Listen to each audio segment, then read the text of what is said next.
Hello बच्चों, आप सभी का स्वागत है हमारे YouTube channel mathematics Abhishek Kumar में। प्यारे बच्चों, कुछ परेशानियों की वजह से वीडियो अपलोड नहीं हो पा रहा था। अब वो परेशानी दूर हो गई है।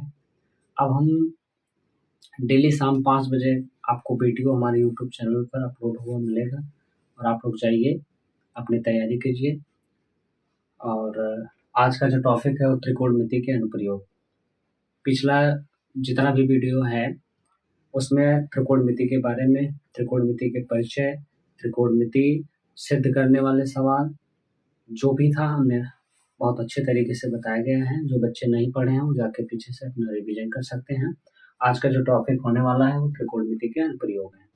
त्रिकोणमिति के अनुप्रयोग से बोर्ड एग्जाम में जो बेटा कम से कम 6 नंबर का सवाल पूछता है, मतलब पूरे त्रिकोणमिति से 12 से 14 नंबर क्वेश्चन आपसे बोर्ड एग्जाम में पूछता है। तो जिसमें से 6 त्रिकोणमिति और 6 या 5 नंबर जो है आपका त्रिकोणमिति के अनुप्रयोग से पूछता है। तो आइए समय को वेस्ट न करते हुए हम आज त्रिकोणमिति के अनुप्रयोग के बारे में जानते हैं। तो प्यारे बच्चों, पहले त्रिकोणमिति के अनुप्रयोग जानने से पहले देखो, त्रिकोणमिति का जो अनुप्रयोग है पूरा का पूरा फिगर पर ये डिपेंड करता है। जो जितना अच्छा फिगर बना लेगा, समझ जाएगा, वो उतना अच्छा इस सवाल को लगा सकता है। और बहुत ही सिंपल होता है, ये ऐसा नहीं है कि बहुत हार्ड होने वाला है। तो आइए हम कुछ जो रिलेटिव यहाँ से पॉइंट है उसको बताते हुए चलेंगे। पूरा डेफिनेशन की तरफ हम नहीं जाएंगे, बहुत गहरा वीडियो ये नहीं ले जाएंगे। बहुत सिंपल तरीके से जो मेन पॉइंट है उसको हम बताते चलेंगे, जिससे आप सवाल को कर सको। क्योंकि बेटा अब उतनी गहराई में जाने की कोई आवश्यकता नहीं है। अब वो समय रह ही नहीं गया है कि जितनी गहराई में आपको बताया जाए। तो आइए हम बिना गहराई में जाए बिना कुछ बातों को हम स्पष्टता से समझ सकते हैं। तो आइए हम देखते हैं कैसे और इस फिगर में कैसे कैसे क्या होता है। तो पहला नंबर यहाँ पर बेटा जो आपको मिलेगा वो कोण मिलेगा। किस तरह का कोण बनता है, जैसे फिगर है यहाँ जो था, जैसे एक त्रिभुज था, त्रिभुज ऐसे बनता था ना। अब इसमें क्या था बेटा, ये जो कोण बनता था वो समकोण था। त्रिकोणमिति में समकोण त्रिभुज। तो समकोण त्रिभुज यहाँ पर भी आपको मिलेगा, बशर्ते यहाँ पर ये जो कोण था ये थीटा मान लेते थे। इस कोण का यहाँ पर हो गया है नामकरण। क्या हो गया बेटा? नामकरण। अब नामकरण जब होगा तो यहाँ पर दो कोण बन रहा है, एक उन्नयन कोण बनेगा और एक अवनमन कोण। कितने कोण बनेंगे बेटा? उन्नयन कोण और अवनमन कोण। दो कोण यहाँ पर बना है। एक बना है उन्नयन कोण और दूसरा है हमारा अवनमन कोण। अवनमन कोण।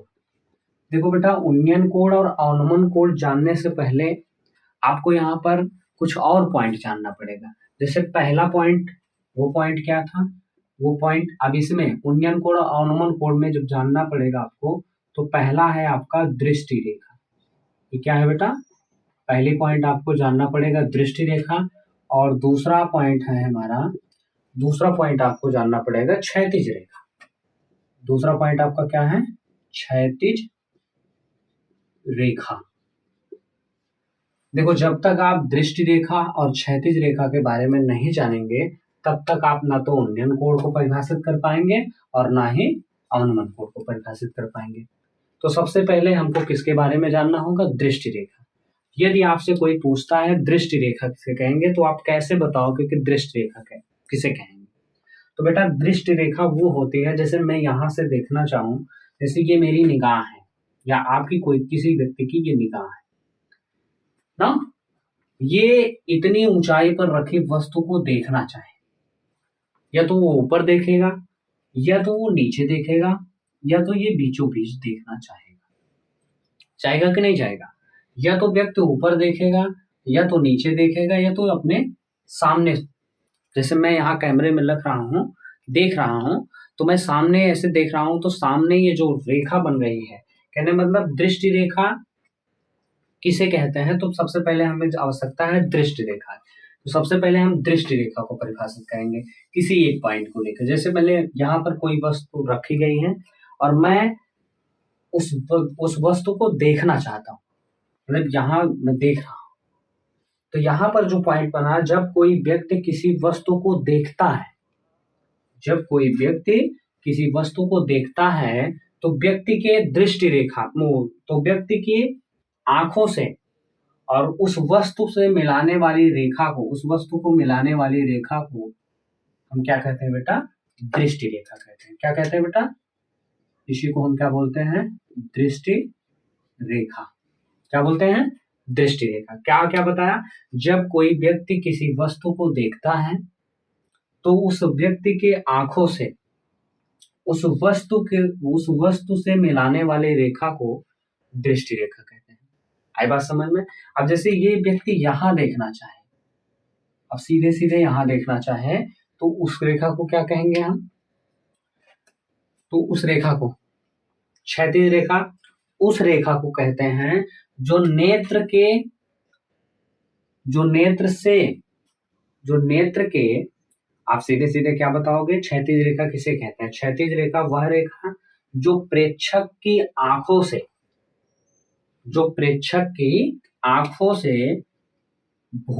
सीधी रेखा में, भूमि के समांतर सीधी रेखा में जाती है। प्रेक्षक क्षैतिज रेखा किसे बोलते हैं? पहले यहां पर लिखते हैं हम क्षैतिज रेखा। ये क्षैतिज रेखा भूमि के समांतर जाने वाली रेखा को क्षैतिज रेखा कहा जाता है। ऐसे आप बता सकते हैं, भूमि के समांतर जाने वाली रेखा को क्षैतिज रेखा कहते हैं। लेकिन कब? जब प्रेक्षक की आंखों से होकर भूमि के समांतर जाने वाली रेखा को हम क्या कहते हैं? क्षैतिज रेखा। और क्षैतिज रेखा, दृष्टि रेखा और क्षैतिज रेखा के मध्य बने कोण को ही क्या कहा जाता है बेटा? उन्नयन कोण कहा जाता है। क्या कहा जाता है? उन्नयन कोण कहा जाता है। आई बात समझ में? अब जैसे ये कंडीशन, उन्नयन कोण कब बनता है? जब कोई व्यक्ति अपने से ऊंचाई पर रखी वस्तु को देखना चाहता है तो उसके नेत्र से भूमि के समांतर जाने वाली जो रेखा है वहां पर क्षैतिज रेखा बनेगी। और दृष्टि रेखा, क्षैतिज रेखा के मध्य बने कोण को हम क्या कहते हैं? उन्नयन कोण कहते हैं। आई बात समझ में? लेकिन ये कंडीशन ऐसा भी हो सकता है, जैसे ये व्यक्ति की आंख थी, ये उसकी आंख थी, जैसे मान लो ये इसकी ये क्षैतिज रेखा हो गई। कल्पना करो ये इसकी क्या है? क्षैतिज रेखा। ये इसकी क्षैतिज रेखा है। अब क्षैतिज रेखा, अब यहां पर रखी वस्तु को व्यक्ति देखना चाहता है। ये व्यक्ति इसको देखना चाहता है, नीचे रखी वस्तु को देखना चाहता है। तो ये आप यहाँ ये जो रेखा बनी है वो दृष्टि रेखा बनी। कौन सी रेखा बन गई? दृष्टि रेखा। कैसे? अब आप जब पहले हमने बताया था, कैसे बताया था? जब कोई व्यक्ति किसी वस्तु को देखना चाहता है तो दर्शक की आंखों से उस वस्तु से मिलाने वाली रेखा को, उस वस्तु के मिलाने वाली रेखा को दृष्टि रेखा कहा जाता है। तो इसके और इसके मध्य में जो कोण बना है, दृष्टि रेखा और क्षैतिज रेखा के मध्य में जो कोण बना है वो कोण हमारा क्या है? अवनमन कोण है। कौन सा कोण है बेटा? अवनमन कोण। कहने मतलब कंडीशन ये बनी, जब व्यक्ति अपने से ऊंचाई पर देख रहा है तो वहां पर उन्नयन कोण बन रहा है, जब नीचे देखना चाह रहा है तो वहां पर अवनमन कोण बन रहा है। तो ये बातें आपको समझ में आ गई होंगी। तो अब आगे हम चलेंगे कुछ और। यहाँ पर जो पॉइंट था, जैसे ये कंडीशन क्या थी? अब कंडीशन ऐसी है कि अवनमन कोण यदि उन्नयन कोण, अवनमन कोण और उन्नयन कोण यदि ये दोनों एक साथ बने तो ऐसी कंडीशन में हम क्या करेंगे? ऐसी कंडीशन में क्या करेंगे बेटा? जब उन्नयन कोण और अवनमन कोण दोनों एक साथ बनते हैं तो वहां पर हम ये बताएंगे कि उन्नयन कोण सदैव अवनमन कोण के बराबर होता है। क्या अवनमन कोण सदैव उन्नयन कोण के बराबर होता है? आइए कैसे देखते हैं। जैसे अब यहाँ पर मान लो कोई व्यक्ति है, व्यक्ति की जो आंखें हैं वो क्या कर रहा है? अपने से ऊंचाई पर रखी वस्तु को देखना चाहता है। अपने आंखों से ऊंचाई पर रखी वस्तु को देखना चाहता है। तो व्यक्ति के आंखों से भूमि के समांतर जाने वाली रेखा हमारी क्या कहलाएगी? ये हमारी कहलाएगी क्षैतिज रेखा। ये हमारी क्या होगी बेटा? ये हो गया हमारा क्षैतिज रेखा। क्षैतिज रेखा बना। और ये जो रेखा है वो हमारी क्या है? ये हमारी दृष्टि रेखा है। ये कौन सी रेखा है? दृष्टि रेखा। तो ये कंडीशन यहां पर बना कि ये जो कंडीशन बना है, तो दृष्ट रेखा और क्षैतिज रेखा के मध्य बने कोण को हम क्या कहते हैं? उन्नयन कोण कहते हैं, सबको पता है। लेकिन अगर ये कंडीशन यहाँ पर हो, यदि यहाँ से कोई व्यक्ति किसी व्यक्ति, मान लो ये व्यक्ति अब यहाँ से देखना चाहे, कहाँ से देखना चाहे? यहाँ से। तो यहाँ से जब देखेगा कोई व्यक्ति, मान लो ये व्यक्ति अब यहाँ से देखना चाह रहा है, यहाँ से जब देखेगा तो ये व्यक्ति के नेत्र से भूमि के समांतर जाने वाली रेखा क्षैतिज रेखा, तो ये हमारी रेखा जो कहलाएगी वो क्या कहलाएगी? ये हमारी बेटा क्षैतिज रेखा कहलाएगी। ये हमारी क्या है? क्षैतिज रेखा। अब यहाँ ये दृष्टि रेखा हो गई, ये क्षैतिज रेखा हो गई, तो दोनों के मध्य बने कोण को हम क्या कहेंगे? अवनमन कोण कहेंगे। अवनमन कोण कहेंगे। लेकिन बेटा ये भी थीटा हो गया, ये भी थीटा हो गया, कहने का मतलब ये जो हुआ उन्नयन कोण बराबर अवनमन कोण। अवनमन कोण कैसे? ये सवाल पैदा हुआ। सवाल ऐसा बना कि उन्नयन कोण अवनमन कोण बराबर है, लेकिन कैसे बराबर है ये आपको बताना है। अब आप लोग ये जानते हैं कि जब दो सरल रेखाएं, जैसे मैं यहाँ पर बनाता हूं, जैसे दो सरल रेखाएं एक दूसरे के समांतर है, ये मान लो यम और ये यन, दो सरल रेखाएं हैं, एक ही दिशा में जा रही हैं। अगर हम इनको बीच से यहीं पर एक सरल रेखा द्वारा इसको विभाजित करते हैं, तो यहाँ पर जो ये आकृति बनी है बेटा, ये जो जेट की आकार की बनी है, उसमें हम क्या जानते थे? ये कोण जो होता है बेटा इस कोण के बराबर होता है। इसको हम यल रेखा से इसको हम विभाजित कर दिए। तो यहाँ पर जो जेड की आकृति बनी है वो क्या होता है? ये कोण इस कोण के बराबर होता है। कैसे?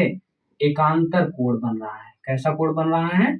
एकांतर कोण। जब एकांतर कोण बनेगा तो यहाँ पर ये जो कोण है और ये कोण आपस में बराबर होंगे। तो कहीं ऐसी आकृति जेट की तरह ये बनी हुई दिखाई दे रही है ना, इसलिए उन्नयन कोण और अवनमन कोण एक दूसरे के बराबर है। आई बात समझ में? तो ये जो छोटा छोटा पॉइंट था आपको हमें समझ में ये आ रहा है, आपको समझ में आ गया होगा। कहने मतलब दृष्टि रेखा और क्षैतिज रेखा आपको समझ में आ गया होगा। नेत्र के सामने भूमि के समांतर जाने वाली रेखा क्षैतिज रेखा, नेत्र से वस्तु के, जो जहां पर वस्तु रखी गई है वो नेत्र से वस्तु को मिलाने वाली जो रेखा है, जब आप देखोगे तो या जो यहाँ से जो रेखा जा रही है, देखना चाह रहे हो, तो वो वस्तु को मिलाने वाली रेखा को हम क्या कहते हैं? दृष्टि रेखा कहते हैं। अवनमन कोण किसे कहते हैं? उन्नयन कोण किसे कहते हैं? सब पॉइंट आपको समझ में आ गया होगा। वीडियो थोड़ा लंबा हो जाता है बेटा, अपलोड करने में दिक्कत होती है। तो अब चलते हैं हम सवाल पे। अब सवाल आपको कैसे लगाना है आइए देखते हैं। अब इसको हम मिटाते हैं, ठीक है? तो प्यारे बच्चों, आपके सामने एक छोटा सा सवाल लिखा गया है। बीच में वीडियो हम रोक के बनाते हैं बेटा। हमारे कहने का मतलब ये है, वीडियो लंबा हो जाता है, और लंबा इस वजह से हो जाता है, ये बोर्ड छोटा है। और हमने आपसे भी वादा किया था, आपसे ये कहा था कि भाई जिस दिन हमारा 1000 सब्सक्राइबर पूरा हो जाएगा उसी दिन बड़ा बोर्ड लग जाएगा, लेकिन उससे पहले मैं लगवा दूंगा। आप लोग बस अपना भी काम करिए, वीडियो को ज़्यादा से ज़्यादा शेयर करें, लाइक करें, सब्सक्राइब करें। अब आगे हम छोटा सा सवाल आपके सामने लिखा गया है, समय को वेस्ट न करते हुए हम उसको देखेंगे। क्या लिखा गया है? यदि समतल मैदान पर एक मीनार की छाया, कोई समतल मैदान है उस पर एक मीनार की जो छाया बन रही है, छाया की लंबाई उसकी ऊंचाई की √3 गुनी है। कहने मतलब उसकी जो ऊंचाई है वो जो है भैया, वो ऊंचाई जो है मान लो कुछ भी है, आप यक्स मानोगे तो उसकी जो छाया बन रही है, जैसे यहाँ पर आप देख रहे हो, यहाँ पर ये जो प्रतिबिंब है मान लो ऐसे है, यहाँ से जो प्रकाश बन रहा है ये तो मान लो, कल्पना करो ये मीनार है। किसी कंडीशन में इसकी छाया जो है, जब यहाँ प्रकाश जब सीधे सीधे है, जब प्रकाश यहाँ चला जाएगा तो इसकी छाया यहाँ बनेगी। तो ये जो अगर मान लो यह ऊंचाई का है तो इसकी छाया जो बन रही है वो √3 गुनी है। तो सूर्य का उन्नयन कोण आपको निकालना है। तो सबसे पहले हम इसका प्यारा सा एक फिगर बनाएंगे, और फिगर बनाते कैसे हैं वो आप ध्यान से देखेंगे। कैसे? कह रहा है कि यदि समतल मैदान पर एक मीनार की छाया, तो सबसे पहले हमको किसकी आवश्यकता पड़े? मीनार की। जब तक मीनार नहीं बनेगा तब तक उसकी छाया कहाँ से बनेगी? उसकी छाया कहाँ से बनेगी? जब तक मीनार नहीं बनेगा तब तक। तो सबसे पहले आप मान लो हम यहाँ पर मीनार, ये मीनार है, ये ए बी ऊंचाई का मतलब ए बी ही हमारी ये क्या है बेटा? मीनार है। ये क्या है? मीनार है। मीनार थोड़ा दूर लिखते हैं ताकि उसको मानने में हमें आसानी पड़ती है। जैसे मान लो ए बी एच ऊंचाई की कोई मीनार है। यहाँ पर हम क्या माने भाई? ए बी एच ऊंचाई का कोई हमारा मीनार है। ये हमारी क्या है? मीनार है, एच ऊंचाई की। आई बात समझ में? एच ऊंचाई की मीनार हम बनाए। अब मीनार का मतलब ऐसा नहीं हम ताजमहल यहाँ बनाएंगे, ऐसी कोई बात नहीं। मैथ में आपको मान के लगाना पड़ेगा बेटा। कुछ बच्चे ऐसे होंगे सर मीनार ये है, लेकिन मीनार हम इसको मान के लगाएंगे। आई बात समझ में? जैसे ए बी ऊंचाई एच ऊंचाई का हमने क्या बनाया? मीनार। अब मीनार की जो छाया है, जैसे कल्पना करो यहाँ पर सूर्य का प्रकाश यहाँ पर है, जैसे यहाँ पर सूर्य का प्रकाश है, जैसे ये सूर्य का प्रकाश भाई गड़बड़ हो गया, यहाँ से मान लो ये सूर्य है। अब सूर्य का प्रकाश यदि यहाँ है तो इसका प्रतिबिंब इस तरफ बनेगा। अगर भाई सूर्य का प्रकाश यहाँ होता तो इसका प्रतिबिंब इधर बनता। अब इस तरफ है तो इसका प्रतिबिंब यहाँ बनेगा। इसकी छाया जो बनेंगे वो यहाँ सी पॉइंट तक मान लो बन रहा है। ये ऊंचाई का मीनार था, उसकी जो छाया बन रही है वो अंडर रूट 3 गुनी बन रही है। ऊंचाई से अंडर रूट 3 गुना। कहने मतलब अगर उसकी ऊंचाई h है तो इसकी छाया कितनी हो जाएगी बेटा? अंडर रूट 3h हो जाएगा। अंडर रूट 3h हो जाएगा। आई बात समझ में? अगर हमने माना ऊंचाई क्या माना है हमने? h माना है, तो उसकी छाया जो बन रही है, सवाल में कह रहा है ऊंचाई के, अगर कहा जाए ऊंचाई की 3 गुनी है तो आपको 3h लिखना पड़ता है, लेकिन यहाँ पर अंडर रूट 3 है, हम यहाँ पर क्या लिखेंगे? Under root 3h। आई बात समझ में? तो सूर्य का उन्नयन कोण ज्ञात कीजिए। तो कहने का मतलब यहाँ से जो छाया ये बनी है, अब इसको हम यहाँ से मिलाएंगे, ये दृष्टि रेखा है। अब यहाँ पर जो कोण बना है ये थीटा, क्या है भैया? ये थीटा है। उसी का मान आपको निकालना है, सूर्य का उन्नयन कोण आपको निकालना है। तो आप कैसे निकालोगे आइए देखते हैं। अब आपके सामने एक फिगर बना हुआ है, ये ऊंचाई का मीनार था, उसकी फिगर जो बन रहा था उसकी ऊंचाई के अंडर रूट 3 गुना था, हमने मान लिया। यहाँ पर इस पॉइंट को इस पॉइंट से हमने मिला लिया। यहाँ पर भी आप लिखोगे, अब आप लिखोगे समकोण त्रिभुज, आपको इतना लिखना पड़ेगा, समकोण त्रिभुज ए बी नहीं, बी समकोण नहीं है, यहाँ ए समकोण है। पॉइंट आप सीधे मान लो, नहीं तो आपको लिखना पड़ेगा जो समकोण होता है उसको बीच में, जिस कोण को आप दिखाना चाहोगे उसको बीच में लिखना पड़ेगा। आई बात समझ में? जैसे यहाँ पर क्या लिखोगे? बी ए सी में, या दिखने में आपको दिक्कत हो रहा है तो आप पॉइंट चेंज कर सकते हो। उसमें क्या है? बी ए सी में, या आप कोण ए सी बी दिखा सकते हो। इसमें आप लिख सकते हो जहां कोण ए सी बी बराबर थीटा है, ये भी आप दिखा सकते हो। या ए बी बराबर एच आप दिखा सकते हो, ए सी बराबर आप दिखा सकते हो अंडर रूट 3h। इतना आप दिखा सकते हो, अन्यथा इतना लिखने की कोई आवश्यकता नहीं है। आप डायरेक्ट भी कर सकते हो, ऐसी कोई बात नहीं कि इतना आपको गाथा लिखना पड़ेगा। सिर्फ आप इतना लिख दो समकोण त्रिभुज ए बी सी में। आप देखने से ये लग रहा है अगर इस कोण सी में और कोण त्रिभुज बी ए सी में, तो इसके लिए भी ये लंब है, कोण के सामने वाली भुजा आपके लंब, ये आधार, ये कर्ण, इसके लिए भी यही होता है, ये कर्ण है, ये लंब है, ये आधार है। तो यहाँ पर हम क्या करेंगे? अब नियम लगाएंगे। आपको आधार पता है और लंब पता है, आधार पता है, तो यहाँ पर किसका फार्मूला बन सकता है? tan का। किसका बनेगा? tan का। तो आपको यहाँ पर लगा देना है तुरंत आप लगाओगे tan थीटा। क्या लगाओगे? tan थीटा बराबर होता है बेटा लंब बटे आधार। और ये कैसा सवाल है? ये ऑब्जेक्टिव सवाल है, 1 नंबर में बहुविकल्पी पूछता है, बहुत ही वेरी मोस्ट इंपॉर्टेंट सवाल है। इसके लिए ऑप्शन भी आपको दिया रहेगा। ऑप्शन में क्या क्या है? वो 60 है, दूसरा आपका 45 है, तीसरा आपको दिया गया है 30, तीसरा आपका 30 दिया गया है, और चौथा आपको क्या दिया गया है बेटा, 90 दिया गया। ऑब्जेक्टिव क्वेश्चन है, इसलिए हम इसको डायरेक्ट लगाते हैं। tan थीटा बराबर लंब बटे आधार। अब यहाँ पर आप सबको पता है tan थीटा बराबर, यहाँ पर क्या दिया गया है, h, लंब इसका क्या है h, आधार इसका क्या √3h, h से कैंसिल, tan थीटा बराबर यहाँ बचा क्या बेटा 1/√3।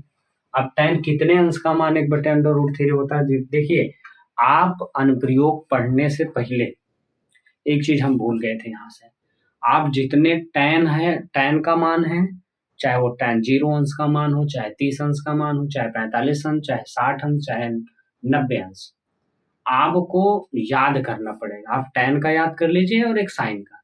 अनुप्रयोग में 2 उपयोग होने वाला है, एक sin का और एक tan का। इसके अतिरिक्त आपको कुछ नहीं मिलेगा। और जहां तक आप ये कहिए कि 80% मान के चलिए, 80 क्या 85% आप मान के चलिए कि इसमें जो है tan का उपयोग ज्यादा होगा। एक आध 2 सवाल में साइन का आ जाएगा, लेकिन आप यहाँ ये भी मान के चलिए कि हमको साइन और tan का याद कर लेना है, जो कि अनुप्रयोग लगाने में हमको सहायक होगा। ठीक है, आप इतना काम जरूर करिए। तो आई बात समझ में? तो ये कितने का मान है? ये tan 30 अंश का मान है बेटा। कितने अंश का मान है? tan 30 अंश का मान। tan थीटा बराबर इसको लिख सकते हो tan 30 अंश। तो tan से tan कैंसिल और थीटा बराबर आपका आ गया 30 अंश। तो आपका ऑब्जेक्टिव में यही करके आना है, तीसरा आपका सही है। आई बात समझ में? तीसरा आप सही लगा सकते हो। ये सवाल समझ में आ रहा है? सवाल समझ में आएगा तब आप आगे बढ़ोगे। तो इतना आपको समझ में आ गया होगा, और समझ में आए तो वीडियो को बीच बीच में आप लोग इतना करते रहिए, लाइक करिए। बस हम इतना आपसे निवेदन, चाहे इसको समझिए चाहे अब जो समझिए, आप 1000 सब्सक्राइबर आप करवाइए। इसके बाद हम डेली आपको लाइव मिलेंगे, लाइव से बात करेंगे, तब समझ में आएगा। तो आगे आप चलते हैं हम दूसरा सवाल। और ये जो बोर्ड है, बोर्ड की समस्या है वो जल्द ही ठीक हो जाएगी।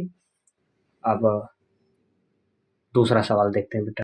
तो आप लोगों के सामने एक छोटा सा दूसरा सवाल, और ये भी ऑब्जेक्टिव क्वेश्चन है जो कि बोर्ड एग्जाम में पूछा गया है।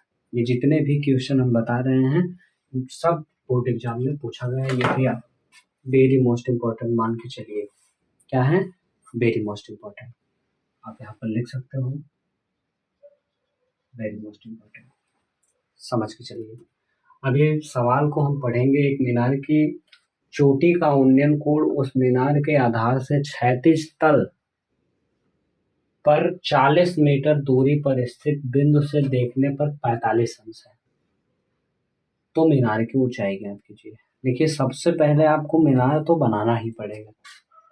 सबसे पहले आप मीनार बनाइए। तो हम इसका स्ट्रक्चर बनाएंगे, और आपके सामने ये ऑब्जेक्टिव क्वेश्चन है, ऑप्शन भी दिया गया है।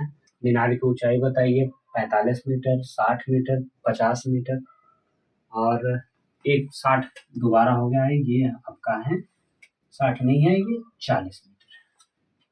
ठीक, दो बार 45, 60, 50, 40 मीटर ये आप दिया गया है। अब आप इसके लिए एक मीनार की चोटी का उन्नयन कोण उस मीनार के आधार से क्षैतिज तल पर 40 मीटर की दूरी पर स्थित 45 अंश है। बिंदु से देखने पर 45 अंश है। कहने का मतलब भैया, ये आपकी मान लो ए बी कोई मीनार है। ये आपके सामने क्या है बेटा? मीनार है, जिसकी ऊंचाई आप मान लो h दिया गया है। ये आपके सामने मीनार है जिसकी ऊंचाई आपने h माना है। अब कह रहा है कि आधार से क्षैतिज तल पर 40 मीटर की दूरी पर है। कहने मतलब ये जो तल है, क्षैतिज तल यही तो बनेगा।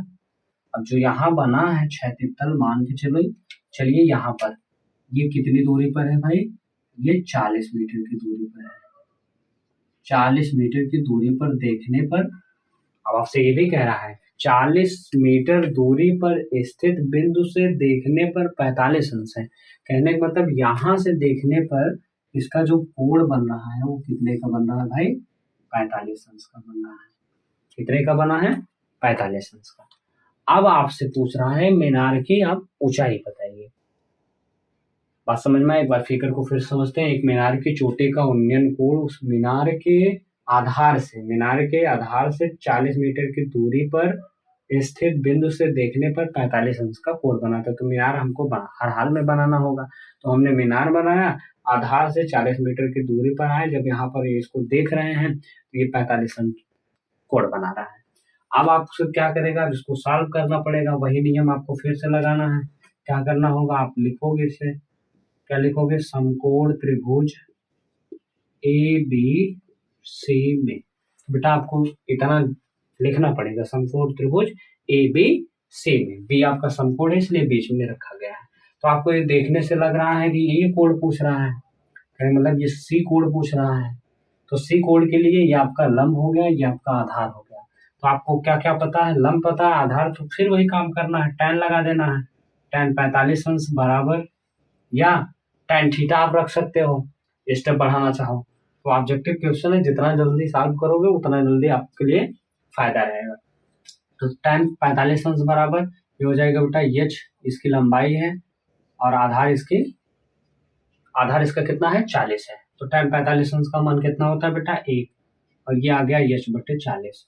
अब काफी बच्चे यहीं पर कंफ्यूज हो जाते हैं, अब h का मान आया क्या है।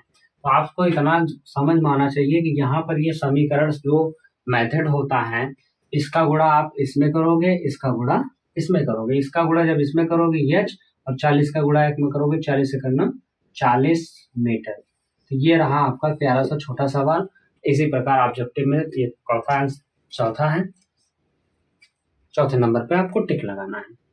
आई बात समझ में। तो इस प्रकार के सवालों को बेटा ऐसे ही लगाते हैं। अब हम आगे चलते हैं, आई बात समझ में। अगला सवाल आपके सामने बेटा लिखा गया है, एक मीनार की ऊंचाई 20 मीटर है, जमीन पर बनने वाली छाया की लंबाई 20√3 मीटर है, सूर्य का उन्नयन कोण ज्ञात कीजिए। कभी कभी ये सवाल बेटा जो है ऑब्जेक्टिव में पूछ लेता है, नहीं तो ये कभी कभी 2 नंबर पे ये सवाल आपसे पूछता है। कभी कभी ये 2 नंबर में सवाल पूछ लेता है, और कभी कभी ऑब्जेक्टिव में ये सवाल पूछता है, और ये बहुत ही वेरी मोस्ट इम्पोर्टेंट क्वेश्चन है। आई बात समझ में, क्योंकि ये 2 जगह आपसे पूछता है, या तो 1 नंबर में पूछेगा या तो 2 नंबर में पूछेगा। 1 नंबर में नहीं पूछता है, हो सकता है 2 नंबर में पूछ ले। और 100% कभी कभी ये जो बोर्ड एग्जाम में ये कई बार पूछा भी गया है, कभी कभी ये 1 नंबर में पूछा गया और कभी कभी 2 नंबर में पूछ लिया गया है। तो आइए इस प्रकार के सवाल को हम कैसे लगाएंगे देखते हैं। एक मीनार की ऊंचाई 20 मीटर है, सबसे पहले आपको फिगर ही बनाना पड़ेगा। आप इतना जानो, यहाँ पर हल डालोगे और इसका फिगर बनाओगे। जैसे मान लो ए बी ऊंचाई की, A B 20 meter, A B एक मीनार है जिसकी ऊंचाई कितना दिया गया बेटा, 20 मीटर दिया गया। ये आपके सवाल में बताया गया है कि इसकी ऊंचाई जो है 20 मीटर है। ए बी जो है 20 मीटर की ऊंचाई पर एक मीनार है, एक मीनार की ऊंचाई 20 मीटर है, ये बात समझो सीधे सीधे।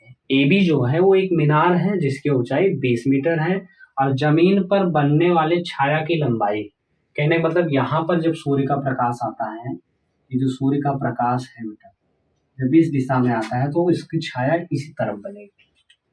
ऐसा नहीं है कि इसी तरफ बनेगी, ये अगर सूर्य का प्रकाश यहाँ होगा ये फिगर उस तरफ भी बन सकता है, लेकिन जिस तरफ, जैसे अगर इस तरफ से फोकस करेंगे, अब इसके संपर्क में अगर जो वस्तु आएगी, यहाँ से फोकस करोगे तो इसका प्रतिबिंब कहाँ बनेगा, इस तरफ बनेगा कि इस तरफ बनेगा। तो इस तरफ से अगर फोकस रहेगा, प्रकाश इस तरफ से आएगी तो इस वस्तु का जो प्रतिबिंब है उस दिशा में, कहने मतलब इस दिशा में बनेगी। और अगर इधर से प्रकाश है तो उसकी दिशा, जो छाया बनेगी वो इस तरफ बनेगी। तो वैसे यहाँ पर ये बना है। तो मान लो यहाँ पर जो ये छाया की लंबाई दिया गया है, वो छाया की लंबाई आपसे पूछ रहा है, ये कितना दिया है, 20√3 मीटर दिया गया है। सी पॉइंट तक इसकी छाया बन रही है। तो आप यहाँ से जब देखोगे, यहाँ से जब सूर्य को आप देखना चाहोगे, तो यहाँ से जो, यहाँ से और इसके मध्य, मतलब वस्तु के मध्य और यहाँ इसके, मतलब दृष्टि रेखा और क्षैतिज के मध्य जो कोण बनेगा, उसी का मान आपसे पूछ रहा है। कह रहा है सूर्य का उन्नयन कोण निकालना है। सूर्य का उन्नयन कोण, जब सूर्य को आप देखोगे इसी पॉइंट से, तो यहाँ पर एक कोण बनता है जिसका नाम होता है उन्नयन कोण। क्या नाम होता है बेटा, उन्नयन कोण। तो उन्नयन कोण कैसे आप उन्नयन कोण का मान निकालोगे, यहाँ पर भी अभी तक जितने भी सवाल थे बेटा सब इतना समझ में आ रहा है कि सब tan पर ही लागू हुआ है, सब नियम tan पर ही लागू है। तो आइए हम इस सवाल को भी लगाएंगे। कैसे? सबसे पहले आपको लिखना होगा समकोण त्रिभुज ABCD, इतना आप लिखोगे, समकोण त्रिभुज ABC में। फिर आपको क्या करना होगा, इसमें आपको लंब, अगर ये कोण पूछ रहा है, कोण C पूछ रहा है तो इसके लिए ये लंब है, ये आधार है। कोण के सामने वाली भुजा जो होती है बेटा वो लंब, और ये आधार सबसे बड़ी भुजा आपकी कर्ण होती है, जो कि त्रिकोणमिति में शुरुआती जो चैप्टर था, मतलब जो पॉइंट था पाइथागोरस प्रमेय, वहां पर बहुत अच्छे से बताया गया है। आप जाइए, वीडियो जो है पहला वीडियो है, अब कल हम प्लेलिस्ट यूट्यूब चैनल पर बना देंगे, वहां आपको खोजने में कोई दिक्कत नहीं रहेगी। तो आप पीछे भी जाके आप रिवाइज कर सकते हो, रिवीजन कर सकते हो। तो यहाँ पर आप क्या लगाओगे, तुरंत आप लगाओगे tan थीटा। क्या लगाओ बेटा? tan theta. tan थीटा बराबर सबको पता है, tan थीटा बराबर होता है बेटा लंब बटे आधार। क्या होता है? लंब बटे आधार। तो tan theta is equal to लंब इसका कितना है 20 मीटर, आधार कितना है 20√3। फिर वही काम होगा, 20 से 20 कैंसिल, यहाँ पर tan थीटा बराबर 1/√3। अब tan थीटा बराबर, अब फिर वही काम आया कि 1/√3 tan के किस मान में होता है, तो आप बताओगे tan 30 अंश के मान में। ये tan 30 अंश के बराबर होता है, tan 30 अंश का मान 1/√3 होता है। यहाँ से tan और tan कैंसिल दोनों पक्षों में, तो थीटा बराबर आपका आ गया 30 अंश। तो इस प्रकार का सवाल जो था, हम जो सवाल जैसे पूछता है उसी ढंग से आप लगाओगे बेटा। ये 2 नंबर में सवाल पूछ लेता है कभी कभी, कभी कभी 1 नंबर में पूछता है। तो हम अब आगे चलते हैं, 2 सवाल और बताएंगे। वीडियो बहुत लंबा हो गया, कम से कम आधा घंटा का हो गया बेटा, लेकिन अभी 10 मिनट और जाएगा, कम से कम 40 मिनट। लेकिन हम सोचेंगे ये थोड़ा बड़ा क्या है, सभी सवाल है, बशर्ते क्या है, थोड़ा हिंदी वगैरह लिखने की वजह से यहाँ पर समय जो है ज़्यादा लगता है। आगे चलते हैं, अब आगे दूसरा सवाल देखते हैं बेटा। प्यारे बच्चों, ये जो सवाल लिखा गया है ये भी बहुत ही महत्वपूर्ण है। वेरी मोस्ट इम्पॉर्टेंट आप बात कीजिए, ये बहुत ही महत्वपूर्ण एग्जाम वो क्वेश्चन है जो कि एग्जाम में पूछता है। और ये जो क्वेश्चन पूछता है ये लॉन्ग टाइप का क्वेश्चन है, ये छोटा क्वेश्चन नहीं है। अब ये क्वेश्चन आपके सामने 2 तरीके में लिखा गया है, मतलब तरीका 2 है, सवाल 1 है। थोड़ा जो लैंग्वेज है वो उसका दूसरा है और इसका दूसरा है। सॉल्विंग दोनों का एक ही तरह से है, फिगर भी एक ही होने वाला है, बशर्ते थोड़ा लिखावट में अंतर है बस। जैसे आपके सामने पहला सवाल, क्षैतिज तल पर स्थित एक मीनार की परछाई सूर्य का उन्नयन कोण 60 अंश से बदलकर 30 अंश हो जाता है। कहते मतलब किसी मीनार का जो क्षैतिज तल पर स्थित एक मीनार है जिसकी परछाई पहले 60 अंश का कोण बना रही थी, अब वो 30 अंश आगे चलकर वो 30 अंश का कोण बनाने लगी, 30 अंश का कोण बनाने लगी। और कब बनाने लगी? जब 40 मीटर उसकी परछाई बढ़ने लगी, तब के लिए मीनार की ऊंचाई निकालना। और नीचे भी लिखा गया, क्षैतिज तल पर स्थित बिंदु से उसी तल पर खड़े एक ऊर्ध्वाधर मीनार के शीर्ष का उन्नयन कोण 30 अंश है। कहने का मतलब इसमें जो कह रहा है बात पकड़ने वाली है। दोनों जब फिगर आप बनाओगे इसका उसी ढंग से बनेगा फिगर, बशर्ते दूसरे, कहने मतलब अगर इस तरीके से बनाओगे, यहाँ पर थोड़ा हम फिगर बना के चलेंगे कि क्षैतिज तल पर स्थित एक मीनार की परछाई सूर्य का उन्नयन कोण 60 अंश बना रही। कहने का मतलब ये जो मीनार है बेटा, ये जो मीनार है, ये मान लो AB एक मीनार है, और मान लो यहाँ से जो सूर्य का प्रकाश है, ये जो सूर्य का प्रकाश पड़ रहा है, तो यहाँ से ये जो है मीनार की परछाई जो है पहले 60 अंश का कोण बना रही थी।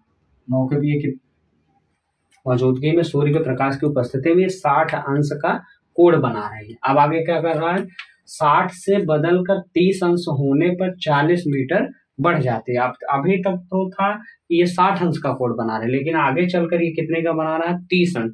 अब जैसे सूर्य का प्रकाश अब यहाँ सूर्य, मान लो सूर्य यहाँ से चलते चलते यहाँ आ गया, तो इसका प्रकाश भी जो सूर्य की परछाई है जो और आगे बढ़ेगा।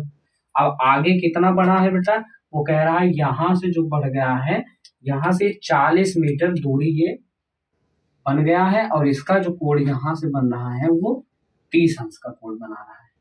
कितना बना रहा है बेटा? 30 अंश का कोण बना रहा है। ये ए बी सी और ये पॉइंट डी, यहाँ से 40 मीटर इसकी परछाई जो है वो बढ़ जा रही है, जब वो 60 अंश से बदलकर 30 अंश का कोण बनाने लगे तब। ये तब के लिए था, ये पहले वाले के लिए। आप दूसरा वाला भी फिगर यहाँ पर समझेंगे, इसके बाद हम अच्छे से सवाल को लगाएंगे। दूसरा क्या कह रहा है? पहले मान लो कि कोई मीनार है, अब जिसकी ना तो हमें ऊंचाई पता है, अब वैसे हम सिर्फ मीनार बनाएंगे। ए भी कोई मीनार है जिसकी ऊंचाई हम मानते हैं यच है। सबसे पहले ये क्या करता है बेटा? ये क्या करता है? अब क्या करेगा?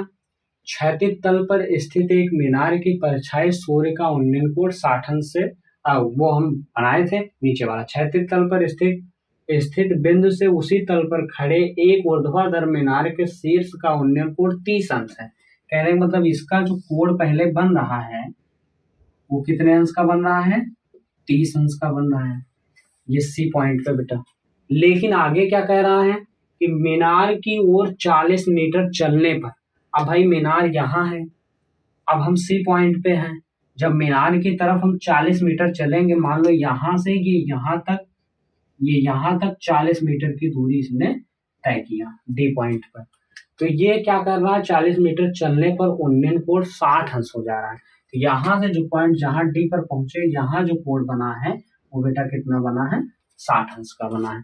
फिगर दोनों का सेम आया, बस बनाने का जो तरीका है, पहले उसमें 60 अंश वाला आपने बनाया है और इसमें पहले हमने 30 अंश का बनाया, लेकिन फिगर जस्ट उसी के तरह बन रहा है और दोनों सवाल एक ही हैं। और कभी कभी इस तरीके से पूछता है, कभी कभी इस तरीके से पूछता है, तो उसमें घबराने की कोई जरूरत नहीं कि इसकी फिगर दूसरे तरीके से बनेगा, तो ऐसा कुछ भी नहीं है। तो आगे हम चलते हैं, इसको हम मिटाते हैं। ठीक है बेटा, आगे हम इसको सॉल्व करना सीखते हैं।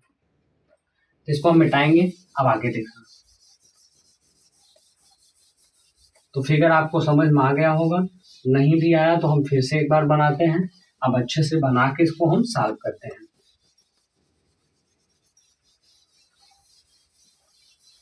अब देखो आगे क्या करेंगे हम। अब आपको यहाँ पर हल डालना होगा। अब हल डाल के सबसे पहले आप फिगर बनाओगे। फिगर कैसे बनाएंगे? ए बी ऊंचाई का हम पहले कोई एक मीनार बनाएंगे, ए और बी। ए बी एक मीनार बनाए हैं जिसकी ऊंचाई हम मानेंगे बेटा यच है। आई बात समझ में? ए बी कोई मीनार है। क्या है? मीनार है। ये मीनार है, मीनार जिसकी ऊंचाई हमने यच माना है। अब मीनार की परछाई सूर्य का उन्नयन कोण 60 अंश से बदलकर 30 अंश हो जाता है। पहले पहले जो इसका कोण बन रहा है वो उन्नयन कोण कितने का बन रहा है? 60 अंश का। कहने मतलब सूर्य का प्रकाश पहले यहाँ था, अब तो इसका जो है फिगर जो है यहाँ बन रहा था। लेकिन अब जब सूर्य का प्रकाश, ये सूर्य जैसे नीचे की तरफ ढल रहा है, तो ये प्रकाश जो है इस तरफ बढ़ेगा, इस तरफ बढ़ रहा है, मतलब भाग रहा है, यहाँ सी पॉइंट से डी पॉइंट की तरफ जा रहा है। तो जब डी पॉइंट पर जाएगा तो यहाँ तक, यहाँ जो था इसका फिगर कितना बन रहा है? 30 अंश का कोण बना रहा है। कितने अंश का कोण बना रहा है बेटा? 30 अंश। लेकिन 40 मीटर इसकी परछाई जो है और जो है वो बढ़ रही है। क्या कर रही है? बढ़ रही है। सी पॉइंट से डी पॉइंट की तरफ जा रहा है, लेकिन 40 मीटर क्या हो रहा है? इसका प्रकाश बढ़ रहा है। आई बात समझ में? तो अब हमें इस फिगर की मदद से हमको क्या निकालना है? मीनार की ऊंचाई निकालना है। अब कैसे निकालोगे? इनके बीच की दूरी हम कितना मानेंगे? यक्स मानेंगे। अगर आपसे कहा जाए बेटा डी और बी के बीच की दूरी, पूरा पूछा जाए डी और बी के बीच की टोटल दूरी, तो बेटा ये 40 और यक्स, कहने मतलब ये 40 मीटर है, ये मान लो 5 मीटर है, तो 40 और 5 जोड़ोगे तभी तो 45 मीटर टोटल निकलेगा। लेकिन आप यहाँ पर यक्स मान कुछ पता नहीं है, तो आप 40 के साथ यक्स को जोड़ोगे तो पूरी ये जो फिगर में पूरा जो मान निकला है वो 40 प्लस यक्स निकल गया, डीबी की पूरी दूरी। अब यहाँ पर दो त्रिभुज बन रहा है, दो त्रिभुज, एक त्रिभुज ये ए बी सी और दूसरा त्रिभुज A B D, A B D. तो सबसे पहले आपको यहाँ पर लिखना होगा समकोण त्रिभुज। पहले छोटे त्रिभुज का हम निकालते हैं, इसके बाद बड़े वाले का निकालेंगे। त्रिभुज समकोण त्रिभुज ए बी सी में। अब यहाँ पर भी आपको दिया गया है, ये आपकी ऊंचाई है, ये आपका ये ऊंचाई तो है, लेकिन ये किसका मान है, लंब है, क्योंकि ये कोण पूछ रहे, जिस कोण के सामने वाली भुजा आपके लंब, ये वाला आधार। तो यहाँ पर आप लगाओगे tan। क्या लगाओगे बेटा, tan। तो आप जानते हो कि tan थीटा बराबर होता है, लंब बटे आधार, तो यहाँ पर tan 60 अंश बराबर h बटे x। तो tan 60 अंश के वैल्यू कितने होता है, √3, इसका मान आ गया h बटे x। अब यहाँ से आपको किसका मान निकालना है, यहाँ से आपको ऊंचाई निकालना है, इसलिए आपको यहाँ से किसके वैल्यू निकालनी होगी, x की। h के पदों में आपको निकालना होगा ऊंचाई के लिए, इसका इसमें मल्टीपल हो जाएगा, ये हो जाएगा √3x बराबर h, x बराबर आ गया h अपान √3। ये समीकरण बन गया हमारा 1 बन गया। क्या बन गया, समीकरण 1। अब हम चलते हैं समीकरण 2। अब दूसरे त्रिभुज में दूसरा त्रिभुज हमारा क्या है, ये है बेटा ए बी समकोण त्रिभुज। अब आप इतना लिखना पड़ेगा आपको फिर से, समकोण त्रिभुज ए बी सी में, ए बी डी में, सी तो हो गया, ए बी डी में। अब यहाँ पर भी tan क्या लगाओगे, tan 30 अंश बराबर, अब इसकी लंब ऊंचाई क्या है, वो लंब क्या है h, आधार क्या है बेटा, पूरा यहाँ से dv पूरा लेना पड़ेगा, ये आ गया 40 प्लस x। अब सबको पता है tan 30 अंश की वैल्यू 1 बटे √3 होता है बेटा, h बटे 40 प्लस x हो जाएगा। अब यहाँ से क्या होगा, इसका मल्टीपल इसमें हो जाएगा, इसका मल्टीपल इसमें, तो ये बन जाएगा 40 प्लस x बराबर h √3। ये क्या बन गया, h √3। अब आपको क्या करना है, यहाँ पर x की वैल्यू रखना है, x बराबर आपको पता है ना, x बराबर क्या है, h अपान √3। तो आप यहाँ पर जब रखोगे मान, कहने का मतलब ये h √3 बराबर 40 प्लस x की वैल्यू क्या है, h अपान √3। अब इसको इस तरफ ले आओ, तो h √3 माइनस h अपान √3, ये बराबर हो गया बेटा 40। अब इसका हर बराबर नहीं है, तो सबसे पहले इसका हर बराबर करना होगा, इसका जब इसमें मल्टीपल करोगे तो ये हो जाएगा 3h माइनस h बटे √3, ये बराबर 40 के। अब यहाँ से फिर यहाँ पर सॉल्व करेंगे हम इसका, अब इसके नीचे 1 लिख सकते हो बेटा, इसका मल्टीपल इसमें करेंगे, इसका मल्टीपल इसमें करेंगे, या h मिल रहा तो पहले हम घटा सकते हैं, 3h में से 1h घटाओगे तो आ गया बेटा 2h अपान √3 बराबर 40 बटे 1। अब इसका मल्टीपल इसमें हो जाएगा तो 2h बराबर 40 √3 हो जाएगा। यहाँ से h की वैल्यू आपको निकालना है, मीनार की ऊंचाई निकालना है ना, तो आप लिखोगे 40 बटे √3, और यहाँ पर ये जो 2 गुणे में है इधर जाएगा तो ये बटे में हो जाएगा, कट के मान हो जाएगा 2 दूना 4 √3, बाकी सब सेम मानने से लिख सकते हो। तो इसकी मीनार की जो ऊंचाई आ गई वो कितना आ गया बेटा, 20 √3। कितना आया बेटा, 20 √3। इसकी मीनार की पूरी ऊंचाई क्या आ गया, 20 √3। तो वीडियो पसंद आ रहा होगा आपको, आप वीडियो को लाइक करते रहें, शेयर करते रहें। वीडियो थोड़ा लंबा हो रहा है, आज के लिए बस बेटा इतना ही। और वीडियो पसंद आए तो वीडियो को लाइक करें, शेयर करें, सब्सक्राइब करें। मिलते हैं कल के वीडियो में, धन्यवाद।